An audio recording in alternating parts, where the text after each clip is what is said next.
Wishes to my dear students.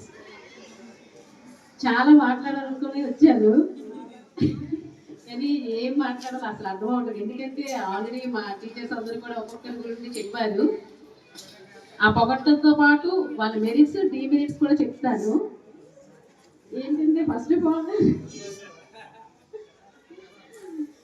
మా పాత head master గారు డాన్సర్ వచ్చినప్పుడు ఎప్పుడు కూడా ప్రేయర్లో ఏంటంటే పిల్లల్ని అసలు చాలా ఎమోషనల్గా ఫీల్ అయ్యేవారు. అతను ఏంటి పిల్లలు అసలు టైంకి రావట్లేదు, లేకపోతే సరైన డిసిప్లిన్ లేదని చెప్పి ఎప్పుడు కూడా చాలా బాధపడేవారు, ఎమోషనల్గా ఫీల్ అయిపోయేవారు. అమ్మ ఏదో ఒకటి చెయ్యాలి అని చెప్పేసి క్లాస్ వైజ్ ప్రోపగాండా రిజిస్టర్ అని అదే చాలా పెట్టి ఇచ్చేసేవారు. కాకపోతే సార్కి ఏంటంటే ఇక్కడ ఎక్కువ టైం స్పెండ్ చేసే అవకాశం లేకుండా పోయింది. సో ఆ విధంగా సార్ చాలా డిసప్పాయింట్ అయ్యేవారు. మేము కూడా సార్ని చాలా మిస్ అయ్యామంటే అతను చాలా ఏదో డెవలప్ చేయాలని ప్రయత్నించినప్పటికి కూడా ఇక్కడ పరిస్థితులు అనుకూలించలేదు. సో ఆ విధంగా సార్ని కూడా చాలా మిస్ అయ్యాము. సార్ యొక్క పర్యవేక్షణలో సార్ యొక్క అడ్మినిస్ట్రేషన్లో మేము చాలా హ్యాపీగా గడిపాము. ఉన్న కొద్ది రోజులైనా కూడా అందరికీ సపోర్ట్గా ఉంటూ ఎంకరేజ్ చేస్తూ ఉండేవారు. అలాగే మా మేడం గారు జ్యోతి మేడం గారు చెప్పాలంటే నేను ఫస్ట్ జాబ్ రావడమే గర్ల్స్ స్కూల్లో మేడం దగ్గర జాయిన్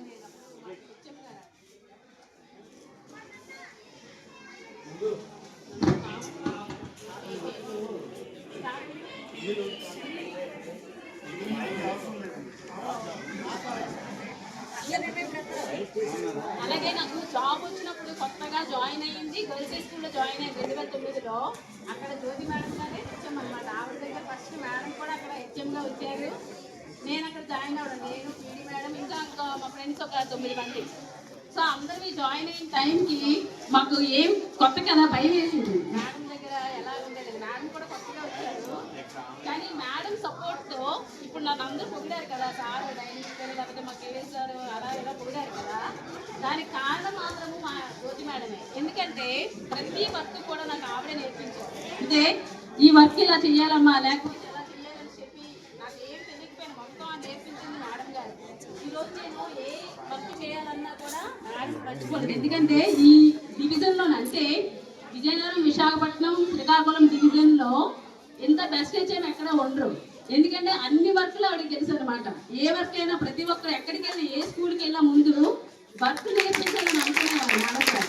అంటే ఈ వర్క్ మీరు నేర్చుకుంటే మీరు ఉపయోగపడుతుంది మీ భవిష్యత్తు అని చెప్పేసి నేర్పించాను సార్. ఏ వర్క్ అయినా రాయించడం నేర్పించడం అన్నీ కూడా. సో ఆ తర్వాత 8 ఏళ్ళు అక్కడ పనిచేశాను. మేడం దగ్గర 4 years చేశాను. ఆ తర్వాత మళ్ళా 8 years అయింది మేడం. తర్వాత ట్రాన్స్ఫర్ అయిపోయింది బొబ్బిలి. ఆ తర్వాత నేను మళ్ళీ ఈ స్కూల్కి వచ్చాను. ఇక్కడికి రాగానే స్టార్టింగ్ భయం వేసింది నాకు, బాయ్స్ స్కూల్ కదా ఎలా ఉండాలని. 8 years తర్వాత వచ్చిన తర్వాత నాకు ఇప్పుడు ఈ స్కూల్ వదిలి వెళ్ళాలంటే అసలు ఇష్టం లేదు నాకు. ఇక్కడ 8 years అయిపోయింది.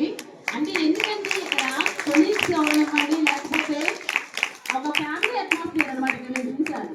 అలాగే ఫ్రెండ్లీ నేచర్ ఇక్కడ చూశాను.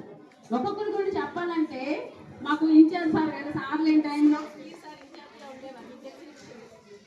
సార్కి ఏంటంటే మేము అతన్ని డామినేట్ చేసేసేవాళ్ళం. మేము ఏంటంటే ఏదైనా ఒక టైం టేబుల్ అయినా అతనికి కూడా నేను మెమో వర్క్ చేసినా లేకపోతే ఎగ్జామ్ డ్యూ చేసినా సార్ కూడా వెళ్ళని ముందు మీరు అని చెప్పంటే వెళ్ళిపోయేవారు. అసలు ఒక్క మాట అనేవారు కాదు మాకు. అంటే ఏంటంటే నేను ఒక ఇన్ఛార్జ్ అనే ఆలోచన కూడా నాకు లేదనమాట. ఒక ఫ్రెండ్లీ నేచర్ అనమాట.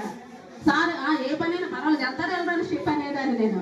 అలాగే మధు సార్ అయినా ఎవరు ఇంకా అసలు ఎదురు చెప్పేవారు కాదనమాట నాకు.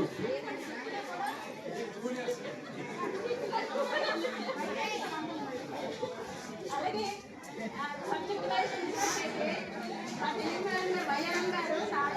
5 years చేశారు గర్ల్స్ స్కూల్లోనే. 5 years చేశారు ఆవిడ. ఆవిడ కూడా ఆట పట్టిస్తూ ఉంటాను నేను అంతే వయ్యారమ్మ అని చెప్పేసి. ఆ మేడం గారు కూడా చాలా మంచివారు, సపోర్ట్గా మంచివారని పొగడపోతే ఇప్పుడు మనకు వెళ్తాను నాకు. సో చాలా సపోర్ట్గా ఉంటూ మేడం ఎంత ఏర్పించిన ఆ తర్వాత వాళ్ళు ఎక్కడికి వచ్చారనమాట. ఎక్కడి నుంచి ఇక్కడ కూడా అలాగే ఏర్పించేవాళ్ళం. ఆ తర్వాత మా డాడీ చాలా మంచివారు. మమ్మల్ని రాగానే ఆప్యాయంగా పలకరిస్తూ మాట్లాడుతూ ఉండేవారు. సార్ మమ్మల్ని అందరూ కూడా వాళ్ళ అమ్మాయిలా చూస్తూ లేడీ స్టాఫ్ అందరినీ కూడా బాగా చూసుకుంటూ ఉండేవారు తెలుగు సారు. తర్వాత హిందీ వచ్చేసరికి జానకి ఇక్కడికి వచ్చిన తర్వాత జానకి సారు అంటే కూడా